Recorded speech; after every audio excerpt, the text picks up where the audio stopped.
The fact is that whilst we were asleep at the wheel, we allowed our governments to march into this bizarre Gestapo, this bizarre, aberrant framework of tyranny that is facing all of us now. You know, 75 years ago, we had millions of men, 18-year-old boys, 19-year-old men, 20-year-old men, 23-year-old men, going out, fighting for king and country, for queen and country, fighting for liberties.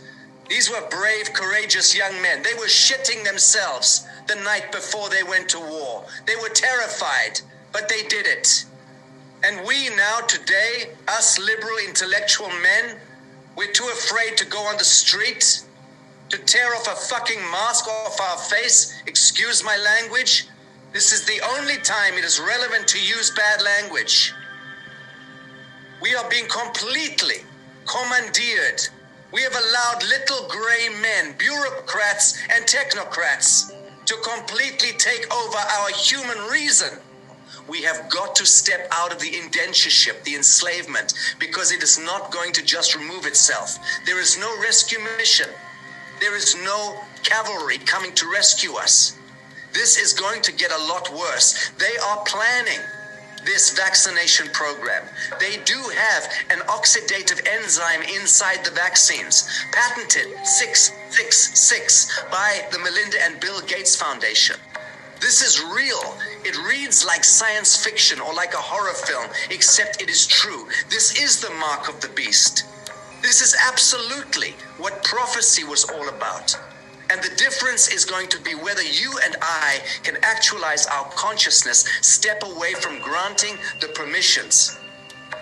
Government is a bad dream. It is an unconscious, collective bad dream that manifests because of the collective unconsciousness taking place. We continually surrender our sovereignty, our conscience, our consciousness, and it becomes a thing that comes back and creates systems for us. And now we can see it's out of control. How many tens of thousands, if not hundreds of thousands, if not millions of people around the world have died from other matters connected to the forced lockdown, the self-isolationing, people dying from broken hearts. Do not kid yourself. That is the biggest cause of death, okay?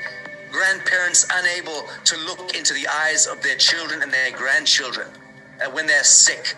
That's going to get them into a grave very quickly. These are crimes against humanity that cannot even be calculated. Okay, but when the audit is done, and it will be done, we will see that this corona crowning event was the crowning glory of the emancipation of humanity and of people like yourself in your profession. What is taking place right now with Monica, Mikael, and Dolores, and putting together this rally in Sweden, in Scandinavia, today and tomorrow, is probably the most important event on the face of the earth, actually. It is time for humanity to reclaim ourselves from this draconian tyranny. I'll leave it at that. Thank you very much. Thank you, Sasha. Thank you very, very much.